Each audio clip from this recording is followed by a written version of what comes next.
Publican, ambulance designer, fiddle player, top gent, Chris Fitzgerald. Today's guest on the Blarney Pilgrims podcast. You're very welcome. How you going? Chris is he's the man behind The Last Jar. You've heard us mention The Last Jar before. That is where we've been recording some of our episodes there on Wednesday night. So as the session's been flying along downstairs, we've been up in the small room upstairs having chats with people. Chris has had sessions in the Corkman previous to this and has done so much for the scene over the last probably 30 years. He is one of the backbones within the Melbourne Victoria scene. Yeah. And the session that he has helped curate with Paddy Fitzgerald on a Wednesday night is one of the I don't know how to describe it. Anything can happen. It is. It's really, there is an energy. It can be feverish. Yeah, it's cracking. So, but not anything goes, but it just feels like anything could happen. There's a giddiness to it, which I love. I totally love it. And you can, it's a Wednesday night. I mean, where else do you get giddy on a Wednesday night? It's like, and the music is always tip top. Yeah. And we'll be speaking to a few more musicians from that session over the coming episodes, including banjo dynamo Tony McTighe. Coming at you. Looking forward to that. Yeah, and just before we go, Patreon, I do need to mention it each week. It's either me mention Patreon now or we get an ad during the middle of the episode. Some random ad for, I'll do my best Toyota voice. But yeah, we don't want to do that. So if you would also like us not to have ads in the middle of your lovely podcast, then please head over to patreon.com/Blarney Pilgrims. $2 an episode. We think it's a bargain. It might not seem like a lot, but really it's the thing that keeps this thing going. You can absolutely keep listening to it without becoming a patron, but we'll just think you're sound skin for doing it. So thank you. And now, Chris Fitzgerald.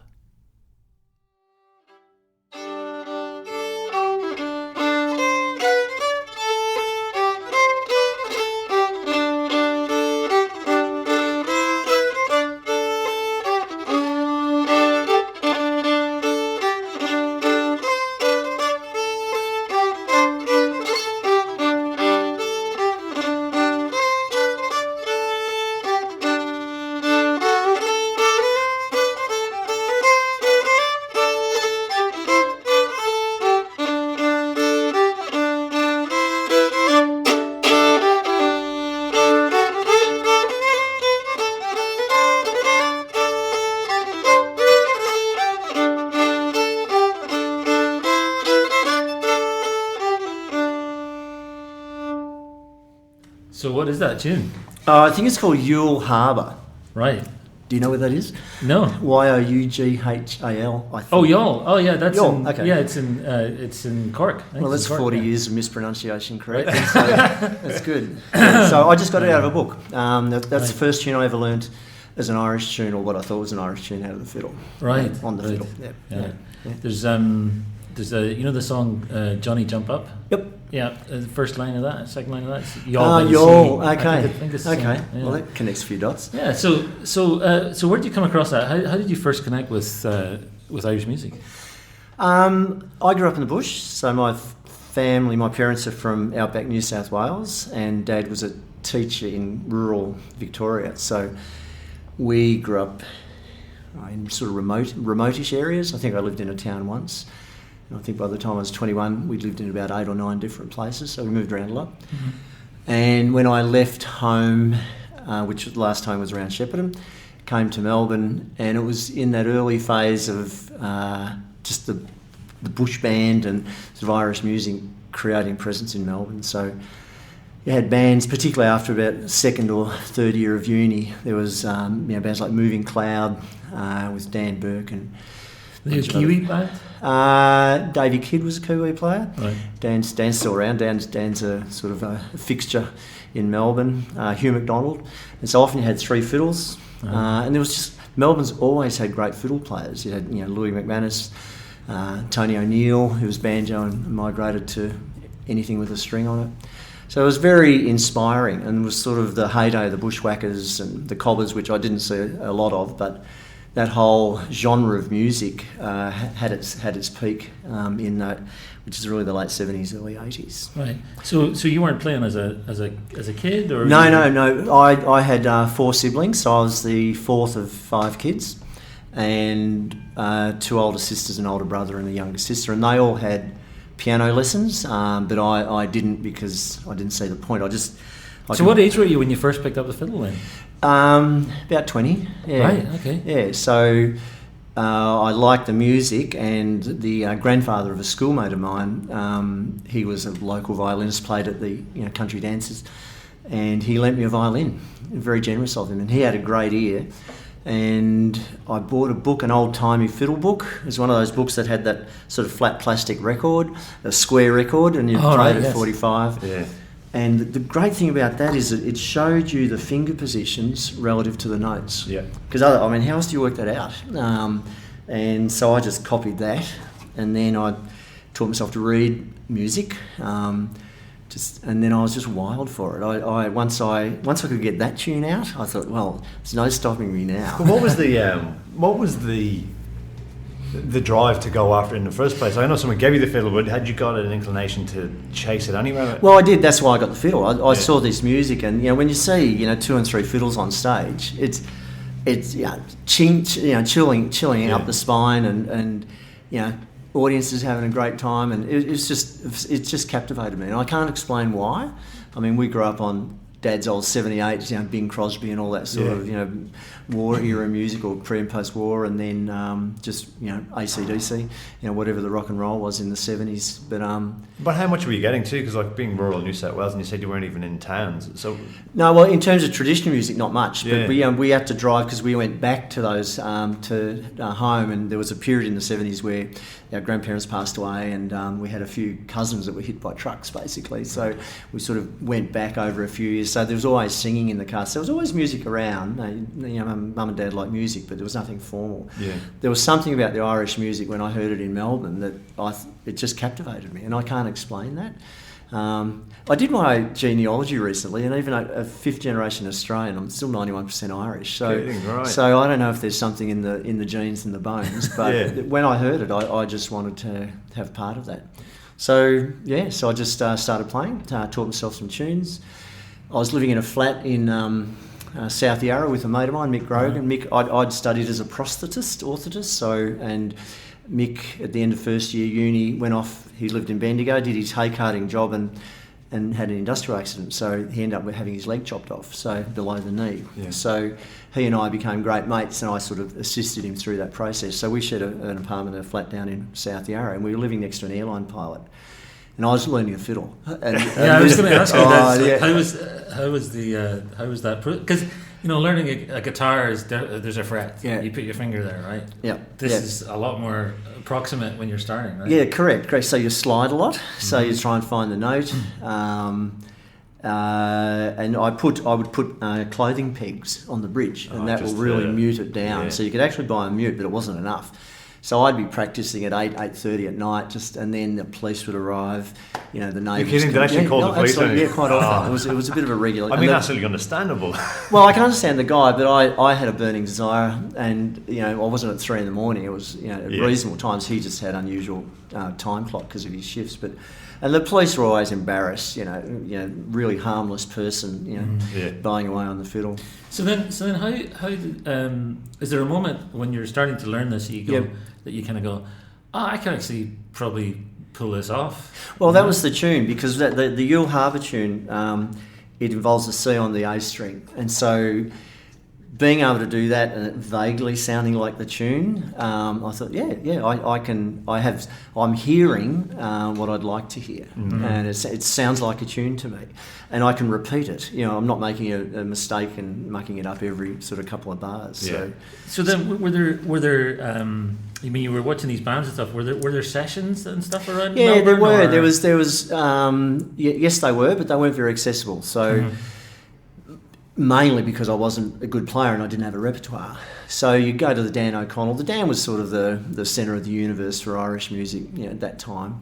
And where is that? The Dan O'Connell, which is in Princes Street, right. Near Nicholson Street in Carlton, and they had a large room next door, which people would do various gigs. So on a Saturday afternoon, you'd have Louis Senior and Louis Junior, and even Steve Cooney went. Steve was in Melbourne at that time.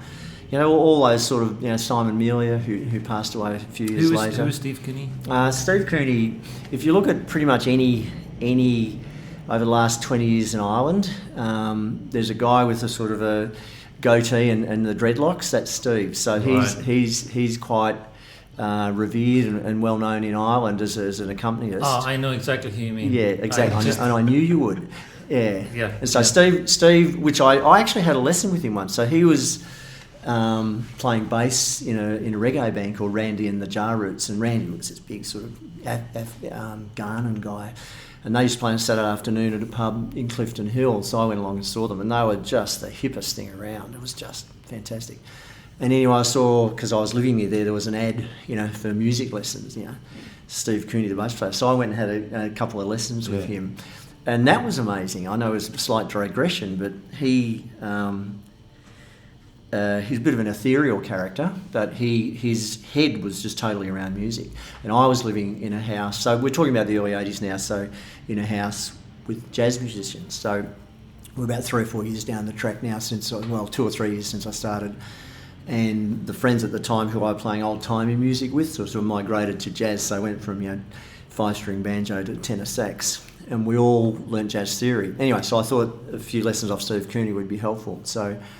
And he showed me this sort of colour chart, and he had the sort of notes of a scale, and how he taught me about modes within a key, and how this one, I think, I forget the names of them, but if you start on the 5th or the 6th note and play a mode in that key, it was like the colour purple. Yeah, brilliant. And it was, and he could do that. I didn't really have the music competence to be able to play the notes all the time based on that, but he really, I guess, quite subtly influenced me in terms of just the vibe of music.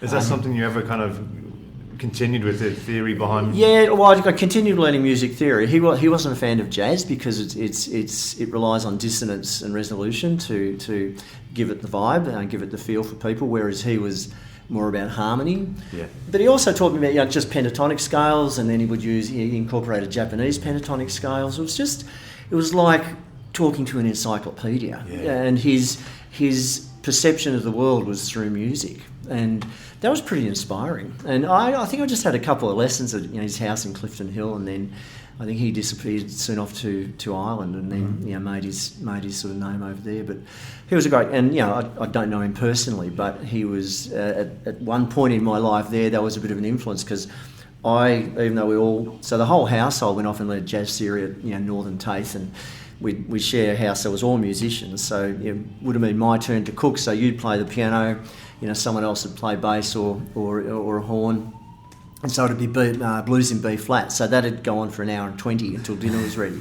Then the next night it's your turn to cook, and then it was blues in E flat, or we'd play a lot of the old jazz standards. And it was a very fertile time. There was a few guys living doors up playing R&B. So there was a band called the Swinging Sidewalks, and those guys would come down, and we'd go busking with those. It was very fertile. And there was also a Greek restaurant, a guy called Chris Fitzgerald, who played Santuri, I think, and like a hammer dulcimer. And it's like a Greek. It's a percussive stringed instrument, and he was a phenomenal player. And all the touring Greek musicians would visit him at 3 a.m. So we'd all get back from our gigs, and it's all happening up the road in High Street in Northcote. Yeah. That sounds so there's it was quite a fertile period. But it wasn't just about Irish music for me. So we did a lot of the jazz stuff. So I played a lot of guitar for a long time, which I don't anymore. And but I always kept the fiddle going, and they all said, leave it behind. But there was something I didn't want to leave it behind. Yeah. And then so I just sort of kept going with that, and eventually joined a band, sort of bush band, and sheep and cows, and most halls across Melbourne and country Victoria I would have done a gig in at some stage, because it was huge. And the bush band scene really was a scene. Absolutely. Because the few people I've talked to, they were saying like every other night of the week there was a bush band gig on. Yeah, so it became a mainstream activity, and it was that sort of harking back to the past. You had also TV series like Rush, which is about the gold rush and based in Ballarat. So there's a lot of sort of reinforcement of I guess heritage, the 1800s. And was it a kind of, I suppose, glorification of those times? Was it a really kind of like, I'll get back to what it was like, or was it much more? I think it was sort of probably a little bit of hippie-ish stuff in there, and just sort of something alternative and alternative to the alternative. But it's good fun. I mean, bush dancing is essentially based on Irish set dancing. There's a courting component to that because you're dancing with someone you might have the hots for or not. It's a social interaction, and the bushwhackers used to go to the showgrounds and they get 1,000 people out there, on a Saturday night for a bush dance. And we around local community schools, it'd be their fundraiser, or people would have a wedding and they'd have a bush dance. So it's sustained. It sort of brought a lot of musicians out of their bedrooms into doing gigs, and then other locations after that. Do you have a tune from that era that has a kind of I guess kind of quality? Well, I guess the first again with a basic repertoire. So at that time, because I'm a naturally shy person, so I grew up in the bush, and I knew 5 people when I was growing up. That's 6, my family. And because we moved on every few years, so I didn't have which is not a problem, it made us quite resilient. But I've always, in my professional work as an ergonomist and prosthetist, I've always presented, and I do a lot of public speaking, and I've done a lot of ambulance work around the world. And the same with my music, so I forced myself to get up on stage and play. So at the Melbourne Folk Festival, in probably the first or second one, I got up on the back of a truck and played the Rakes of Kildare. So, and I'm not even sure how that goes, but so forgive any errors in anticipation.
The Rakes of Kildare, right? And I kept doing that. So, so before you go on, just that thing about forcing yourself to go on, right? That's a kind of interesting thing to me because it's such a sort of you're sort of confronting something in yourself. Yeah, absolutely. When you do it, and there's a push and a pull, right? You want to do it, and you're desperate to do it, but you're bricking it. Well, once you're on stage, you're going to walk off. Yeah. So warts and all, there's no greater judge than your peers in a public forum. Were you on your own that time? Yes, I was. I mean, it's just a couple of tunes, and hooray, on to the next guy. So it's not a big deal. Not just trying how much of a difference there is between going on your own, doing something solo, and having the cover of your mates to cover up the sloppy cover of darkness. Yeah. You've no one to look at and give the smile. When I came to university, I couldn't walk into the cafeteria at lunchtime. I thought everyone was looking at me. So I was a very, very shy person. So I really had to, that's not very functional. So I really forced myself and took every opportunity to extend myself. Now you can't shut me up. So what were the next steps after you had your first? There must have been a tick of like, I can do this. And I've done it. So I just kept doing it, and I had gravitated towards people who had like interests. So there was a mate of mine, Tony Evans, and Tony was sort of a great hippie, and he was playing the 5-string banjo, and we did a lot of Woody Guthrie and just that old timey stuff as well as the bushy sort of stuff, and so I played with him a lot. So surrounded myself with people. We went around Australia when we finished our study, I think sort of 1980, 79, 80 or something, and so we travelled around and we lived on playing music, and so we played more and more and more. And in fact, we were up in Broome, and we were living there. We'd play in the veggie restaurant on a Monday night for a meal, and then we had a gig in the local hotel for Friday, Saturday. So that sustained us. and the Broome Country and Western Talent Contest was on. Oh, wow. So we thought, we'll have a crack at this. And so we sang the Roebuck Shearer. All the good bands couldn't get up from Perth because of the floods, and we won. Oh, and so we were, it was a my biggest victory ever. You can just leave that first bit of that little bit in the section. Just leave that bit out. Yeah. So it was good. So and we were, again, it was that intensive. You're living and playing music. So is he the fellow you went over to Ireland with? No, that was another mate of ours, Jeremy McAuliffe. So I'd bought a mandolin, he was learning that, and we both travelled in Asia, and then we met up in England and went over there I think we were there for 2 months. We had a session every night for 2 months, and we were riding bikes, and we got really fat because we were just drinking Guinness and eating chips at the end of the night, and then doing it all again. So, but it was a lot of good music, great music, and we went to remote areas, and because you were cycling everywhere. We were cycling. We teamed up with an English guy that had a van, so we sort of did some up through Connemara, up from Galway. We did little trips and stuff, but we get to a town in Sligo Sunday, we'd just camp in the main street because the local shop guy said, just camp there, all the old guys are coming in tonight. So we'd wait, and then everyone coming in dressed in suits and in their finest, and there was one, I can't tell you the town, it was in Sligo, but there's probably about 6 or 7 fiddle players. The average age would have been about 80. And there was a young guy, young Dan, who was about 60. So he'd been young Dan all his life, and he was never going to be old Dan. And so he was just totally excited there were some new musicians in town. So we played the session, we had a cup of tea, did the anthem at the end of the night, and then went back to young Dan's place till about sunrise. And it's just fabulous and very austere. So he's on a farm, so it's just pretty much a bed sit room. There was just bed at one end and fireplace, kitchen at the other. But he sort of shared his house with us, and we sort of. It must have been a bit of a trip for especially the older generation. You got these young guys coming over, cycling in, Aussies, fifth generation Aussie, and they're playing brilliant tunes. Yeah, and also being sensitive. We're not trying to prove anything. We're just trying to hi, how are we going? Oh, we know that one. We'll play that, and not. You know what I mean? Sort of just trying to fit in, which I found going to Ireland very easy, because it was like country Victoria. You go in at the bar, you'd say, you'd start taking the mickey out of him, and he'd do the same back to you, and it was just this massive comfort that we had in Ireland. So the thing about you touched there on ideas of how you approach a session, especially as a stranger. It's kind of interesting, the whole session etiquette thing as a whole. Yes, it is. Sophisticated series of manoeuvres and stuff. Yeah, it is. And myself, it's a bunch of rules without having any rules. Exactly. Yeah. But I'm wondering how you sort of, when you try and pin those down. Some of it is just about, a basic sense of being well mannered, right? There is that. You come in, you don't. Yep. That's the basic rule. Yeah. But not everyone's got that. Yeah, no. And that's the staggering. I think that's the staggering part, because at its essence, it should be a very simple rule one. Yeah.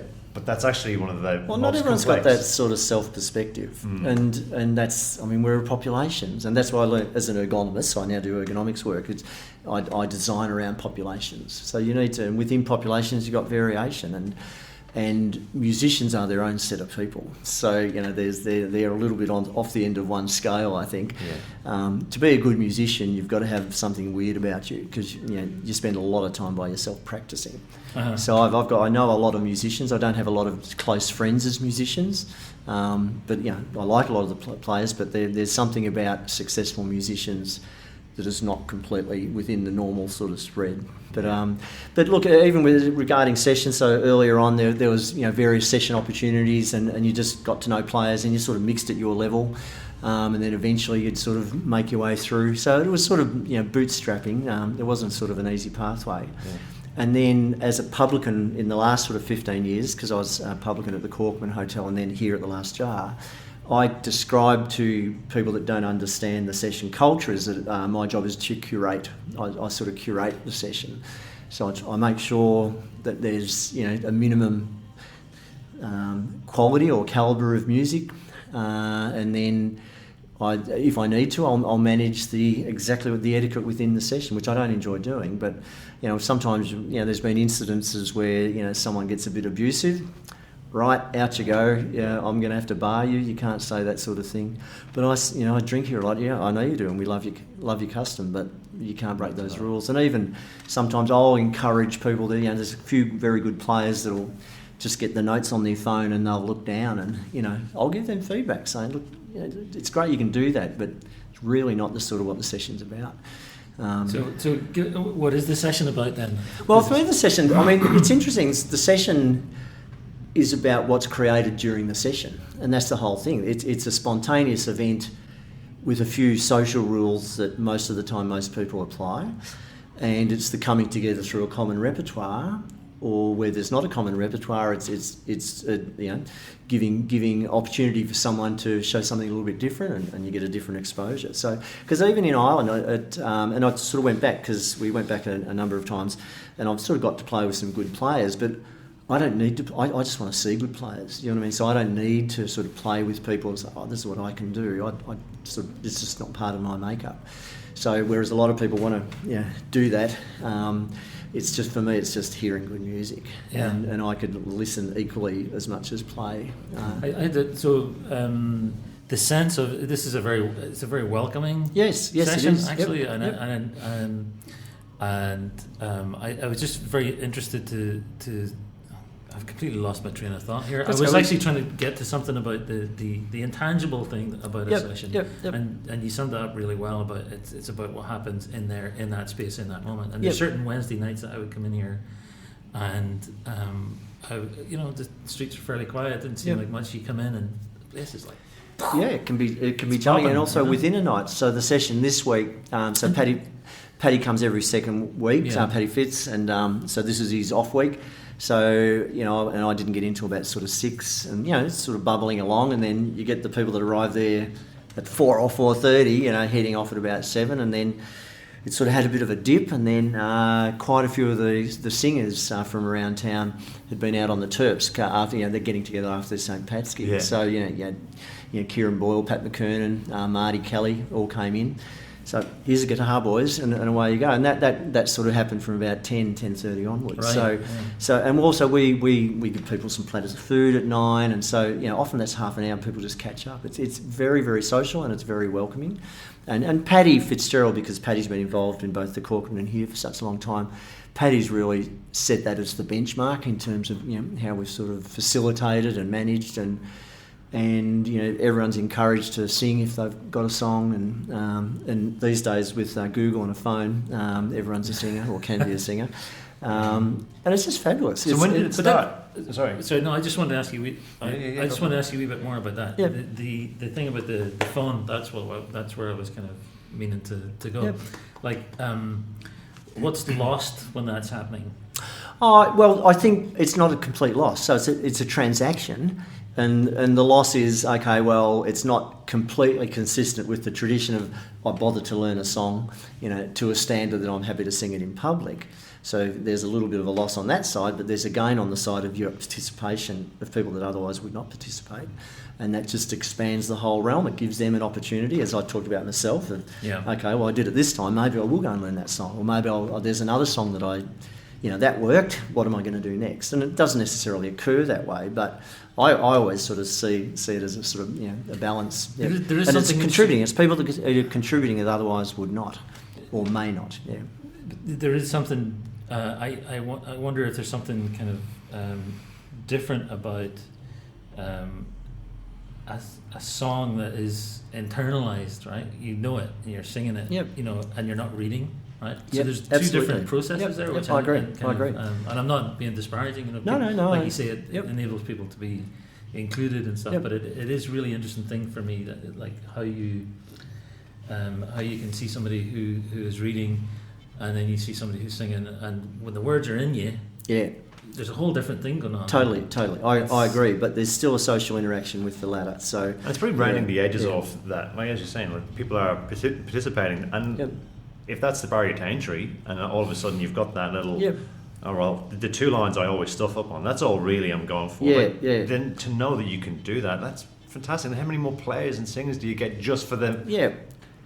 Look, I agree. That's what I'm saying. It's a deficit and an asset. So it's, and I sort of see both, but I'm not going to emphasise the other, because for me it's about participation. Yeah. And the sessions really, there's a very strong sense of community with the sessions. So new players are welcome. People are, and they just keep coming back. And we had a St. Pat's Day just recently, and we had 3 areas of music, and it was just, the vibe was just fantastic. I had staff, because we got a lot of our casual staff and even people that hadn't worked here before, but friends of friends, they're all coming up and thanking us for being involved in the day. I mean, they worked their arse off. Yeah. We started trading at 9 and we finished at about 1. So as in so many the next day.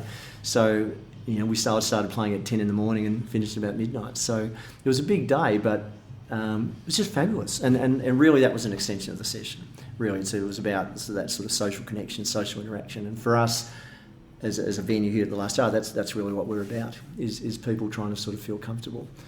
So on your own plan, when you come back to Australia after this period in Ireland, where are you going music? I started to join. Yeah, it's a good question. So during that period, after the island summer, so I think by the mid-September, I had a choice, because I wasn't ready to go home, but I didn't have a lot of cash in my pocket because Guinness and chips are expensive, and so rather than pull beers in a London pub for £2 an hour, I decided to go busking.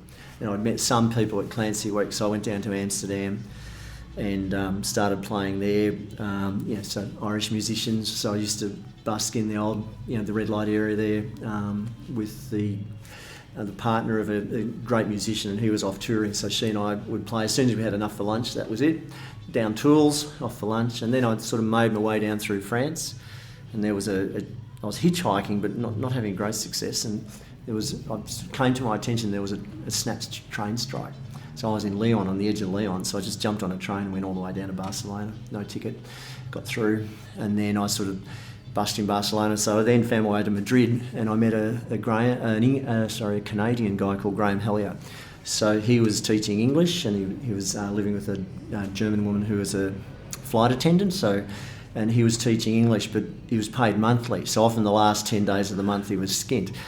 So that's when he'd go busking. So he said, well, first few weeks of the month you're good. So he showed me all his good pitches in Madrid, and so I'd go and play 8 hours a day, 7, 8 hours a day.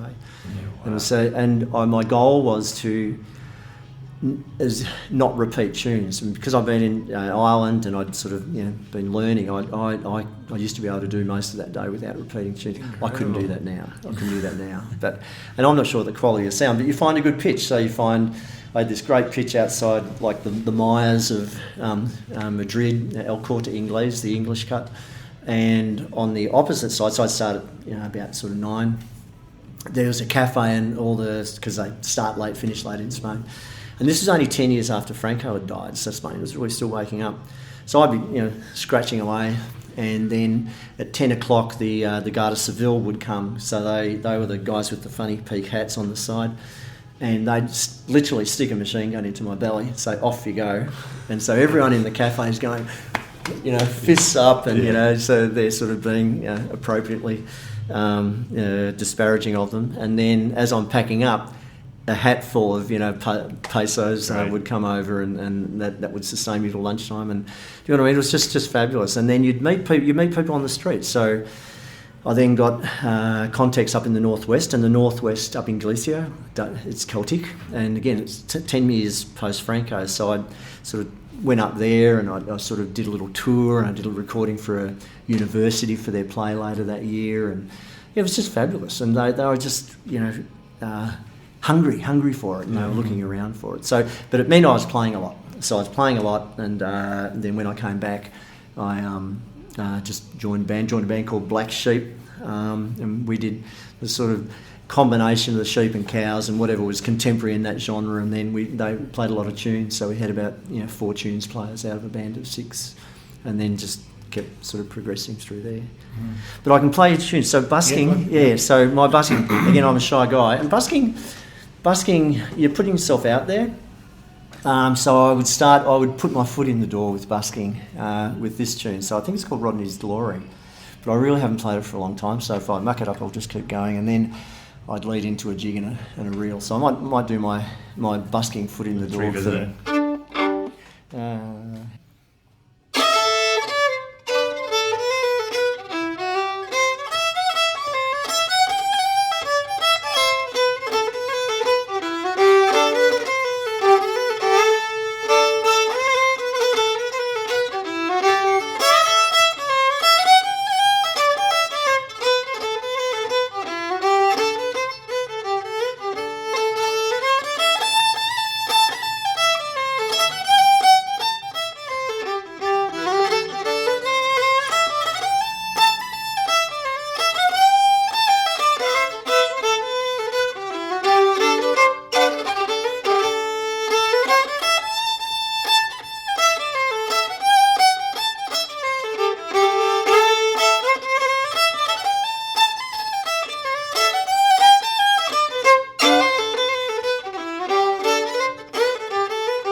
Awesome. A little bit off, but anyway. So what were the name of that set? What were the names in the set? I think first one's Rodney's Glory, Monk's Jig, and then Bank of Ireland. Obviously finishing with the Bank of Ireland because I'm about to start busking and earning money, but I don't think anyone ever got that joke. So lost. So if you could play for 6-8 hours a day busking, where were you getting your repertoire from? Good question. I had a list, and I had recordings, and I still was learning new tunes because we had our little sort of Walkman and stereo mic. So it was oral. It was oral. So it really most predominantly, even though I could read music, but it's a lot quicker. If I can hear it in my head, I can play it. With our jazz theory, so part of our pre-dinner activity was learning pitches. So da da da da. So it could be a tritone. So da da da. So we learn ascending and descending intervals. Mm-hmm. That's part of a jazz player's thing. I think that helped me in my playing later because I ended up being a fill-in player for a lot of singers. So you get a call at 5 o'clock. You're down at the Druin Town Hall, there's a wedding, they need a fiddle player, so you'd show up. And as long as I could see the guitarist's hand, and also, it was common repertoire, so you'd sort of make your way through, as long as they weren't playing in wacky sort of flat keys or too many sharps there. But a lot of the tunes you were getting from other sessions, and you said we were actually recording? Yeah, correct, absolutely. So record a session, I like that. So I tended to only learn tunes that I liked, which put holes in my repertoire, but I wasn't going to waste time with things that I wasn't passionate about. So this is a hard thing to put into words, but I mean, sure, at different times you like different different things, and there's certain shapes and tunes that can pull you at a certain time, right? Yeah. What do you like in a tune now? Like, is it about the playing? Is it about the shape? You're talking about intervals there. I mean, there's so many recurring, very similar intervals in Irish tunes. And then the framework around them are different, right? I haven't really thought. I think a tune grabs you, and so you could hear an album or in a session, and you're going along. Yeah, it's either you know a lot because it's common repertoire, but then all of a sudden there's a tune that just you sort of sit back and go, wow, what are they doing there? And so you want to find that out, and so that sort of brings you into that tune, and then that becomes part of your repertoire. So it's really, that's what I'm saying, I would sort of play the things that I like. Part of why I like is that there's just something about those tunes that grabs me, and when it's either the whole flavour of the tune in terms of the vibe, or there's a little passage within the tune that really, I haven't heard that before, and there's something a bit unique. And I'll play a tune soon called Tripping Up the Stairs Are Real, which I won't play very well, but you'll see why I like that, and that's off the playing of Seamus Cray and Paddy Keenan. Paddy Keenan did a record. Yeah. So Seamus Cray sat in on a few of those, and that was one of those tunes where it just, turned my head literally. So do you want to do it now? Learn it. Yeah. Sorry, I just had another question. I had another question about that because I heard a version of Lark in the Morning, which was just slightly different than the version that I learned when I was growing up, and it was another piper. It was Killian Ballamy. And there's a YouTube thing of him playing the Lark in the Morning, and it was it's a matter of not very many notes that are different. Yeah. But the whole sort of timbre of the tune has a whole different colour to it. It's so beautiful. Yeah. And it's just really amazing how that little difference can, and then you start playing something yourself or trying to play it yourself, and then you're changing it again, and you're. Yeah, I think that's part of the process. So I learned early on that it's not just part of the process to vary it. You want to learn it because otherwise you're just playing the notes on a page, or there's something, I wouldn't say characterless, but you're not bringing much to the tune of your own expression. And I think you notice that from the good players. So there'll be the book version or almost an averaged version of the tune, which if it's major, it's going to be major. But these guys will bring in, they'll sort of move it around a little bit. They'll take a little bit of it. Do you know what I mean? They'll sort of the whole, not just the melody, but the sort of whole harmonics of the thing. They might get to shift, which brings attention to it, or it's just how they choose to express. I wonder if that's one of the things about Irish music, particularly. That there is a certain elasticity. Yes, there is. Yeah. Clearly, which can go terribly out of control. Well, you can pull an elastic too far. But. Well, I could hear a recording, and I don't know it's a tune that I know till the second time through. Yeah. So the variations are so varied, and but there's still that core tune there in terms of identifying it, but clearly that's person's interpretation. Now that could be regional or just how they learnt it, and I've learned a different source, and that's explained it quite well. But it's just it's important to vary it. I think you have standard variations, but that's why I make mistakes a lot. So I actually don't worry about mistakes because they're actually part of my playing in that sense. Because for me, it's trying new things. And you're just thinking of it as you go. Yeah, and you are similar to the session's a big example of that. When you're playing a tune, you're in that space, in that moment, and you're creating something ephemeral, and it is what it is. Yeah, it's absolutely. That's so such a beautiful thing. You're either someone walked through. Paddy Fitz and I were on stage on St. Pat's Day, and we sort of lashing into a few reels there. And on the next week, someone said, "Oh, I saw you and Paddy. You're really going into it." And I said, "You're either in or you're out." And we were in. And I actually learned that because even travelling around Ireland, I remember being in a car park down at sort of beach end of Dool, and I don't know what we were doing there, just hanging around. And there's this sort of older guy, probably 40s, because I was sort of mid-20s. And chatting away, and we've got instruments, and he, I forget his name, and Irish guy from up the north somewhere. He pulls out a fiddle out of his car, and plays, and then he goes down on one knee, and just really gentle guy chatting away, and then bang, he sort of launches into this set of tunes, just like a ballistic missile, and he just tore it apart. And then at the end of it, thanks fellas, really nice to meet you, and you know what I mean. And I found that with a lot of the players because there's a lot of confidence, and they don't half do it. If you're going to do it, you just sort of launch into it as long as you've got the capacity to do that. But it's sort of part of the character. You just go for it. Yeah. But that does sort of tie into your early experience of getting up to do those two tunes on your own. There's something about owning it and reaching a point where you've grown enough, you're mature enough to... And look, in Madrid, I was competing with the beggars, and they have a lot of underground footpaths that take you, rather than take you on a street crossing, which interrupts traffic flow, they'll take you under the street. Mm-hmm. So it's a great idea. A lot of European cities will have that. So if you can get a pitch in the middle of that, anyone walking each way, they're going to hear you for a long time, so they're going to make an early decision about whether they're going to give you some money or not. And I remember I was playing there, probably about 3 hours in, still. The beggar who was sitting on the steps on the way up just came up in front of me, put his hands on his ears and went, "Ah!" and then ran away to the other side. I said, well, that's one less competitor, isn't it? But very funny. So, clearly it just was mumbo-jumbo to him. It's like any genre of music. You're just playing the same notes. 3 hours of it. Yeah, correct. It's torture. My kids do that, actually. My son used to just go, "No, Dada, no guitar. No guitar." Yeah, it sounds the same. There you go.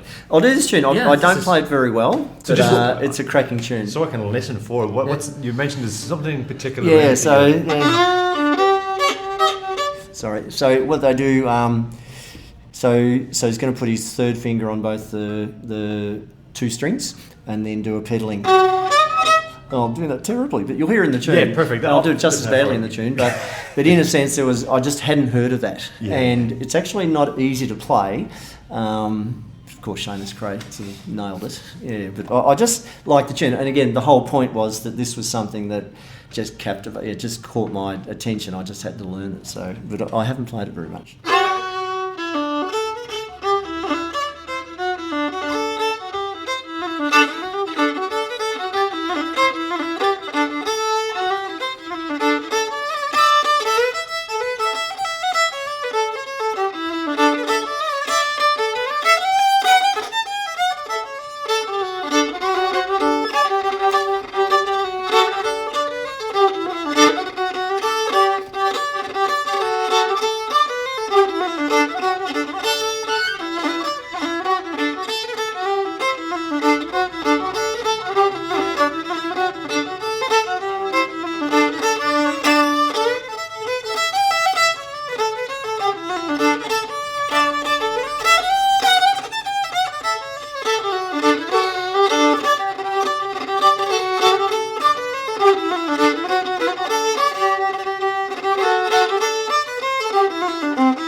Okay, so demonstrated but not articulated that well. But that last part is just, just grabbed me. So it was, for me, that was part of the essence of the tune. Yeah, it's really interesting hearing. You don't often hear a fiddle on its own like this, right? And just for those listening, I'm wearing no clothes at the moment. I'm completely naked. It's been eye contact the entire time. I'm glad you guys are dressed. But one thing that you get from listening just like this with just a fiddle is the physicality of the instrument, right? I mean, there's there's physics going on there. Yeah, it's like a wrestling match. Friction and pulling and pushing and it's wrestling really, match is a nice way of putting it. Yeah, and it's really I learned. So initially when you're first playing the fiddle, it's around the tuning and being in tune, but really later on it's all about the bowing. It's all about the bowing. And so myself, because I played for dancers so often, and I'm probably not able to demonstrate here, but if I'm clicking along to tunes, I'm on the second and fourth beat. So I'm always on the back beat. And even if I clap along to jigs, I'm on beats 3 and 6, and it's just my natural rhythm. And so I wondered there because I was watching your foot when you were playing that reel, and my foot was going on a different. And I thought, Yeah, so I didn't even know that, but I'm glad that demonstrated itself. But that's just and that comes through your playing. So you're going to have this little.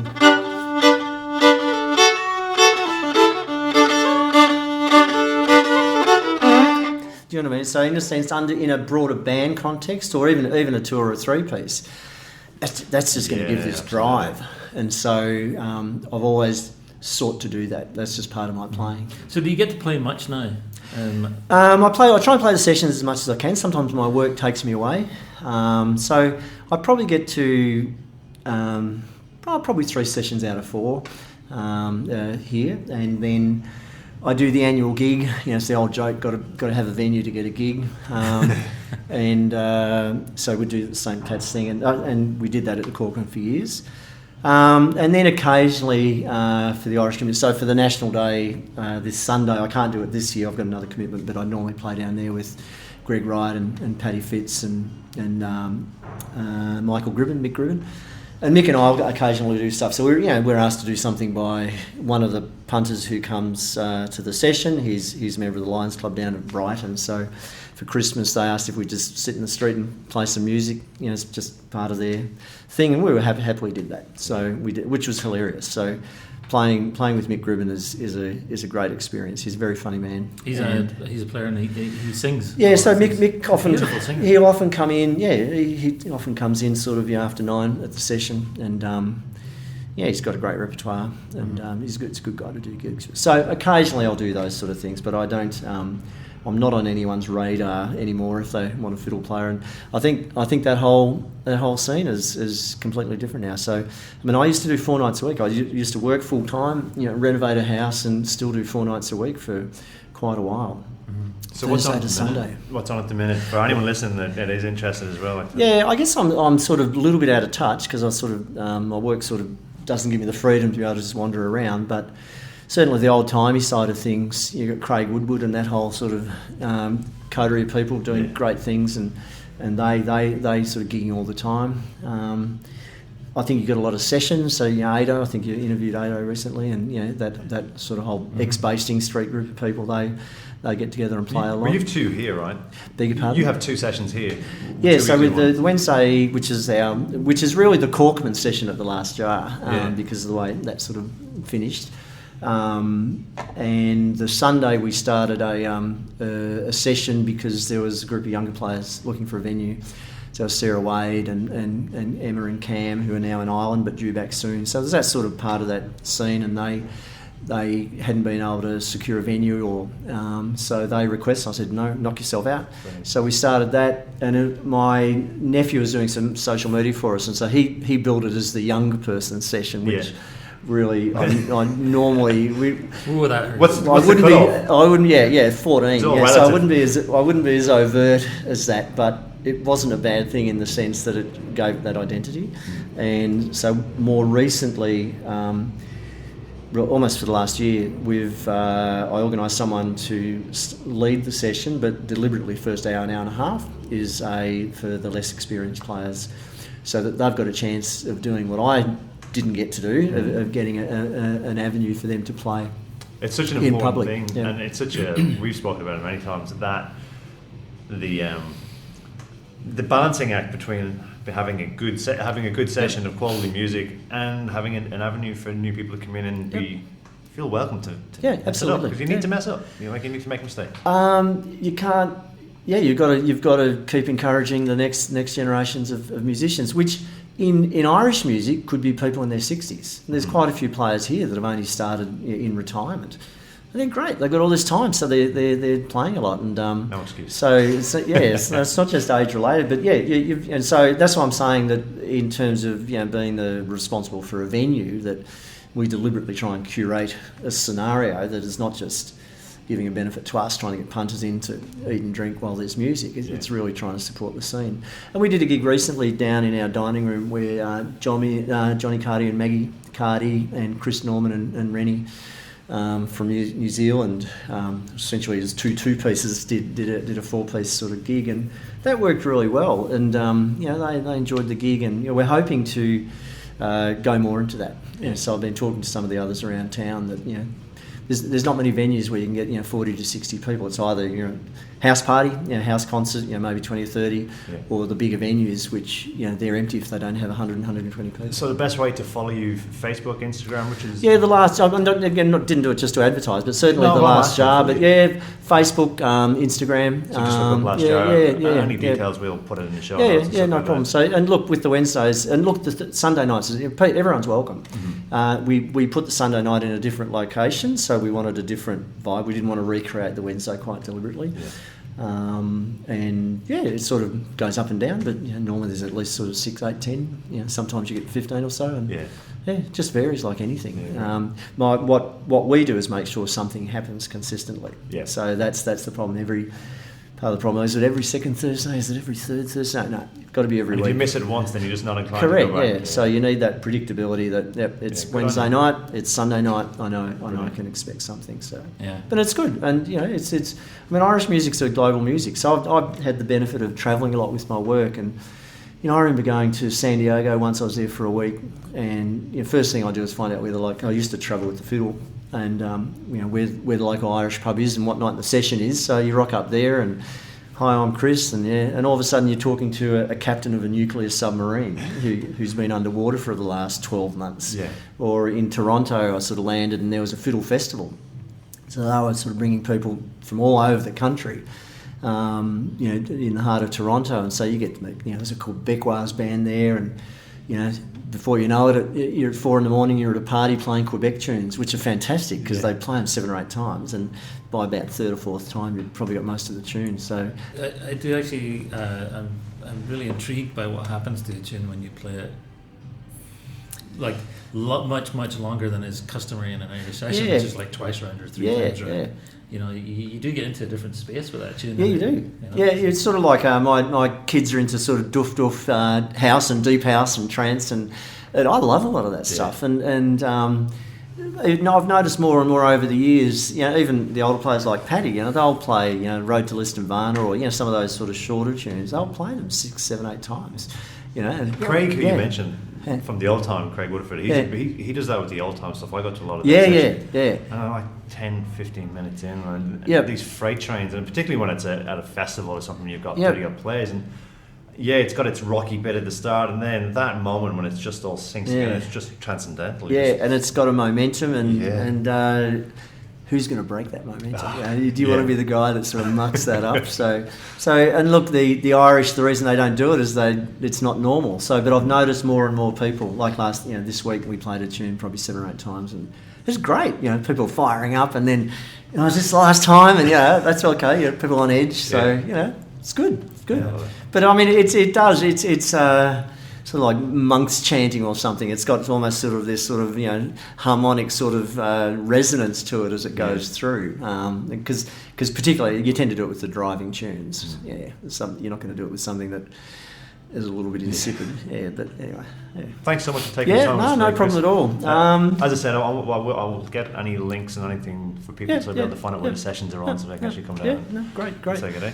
And I always encourage people to play. I mean, this has been a big part of my life, and even though I've mostly worked the last 20 years, this has been there. It's always just like riding a bike. It's part of what you do. Okay, need to think of a tune. I'll just play. I always like this pitchfork tune, so.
So The Last Jar and Chris Fitzgerald. That was brilliant. And thanks, Chris. We're, the tune you hear at either end of our show, by the way, The Roaring Barmaid, was recorded at the Wednesday session.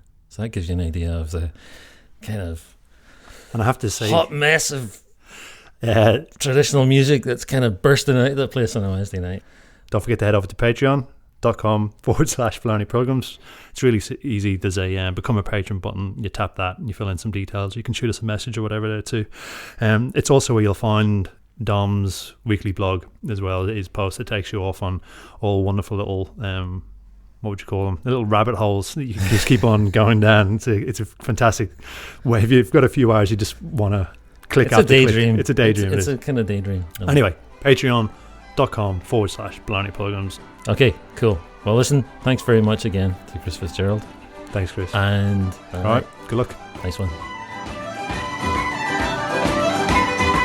Hi, my name is Rosa. Please become a subscriber to the podcast. Thank you.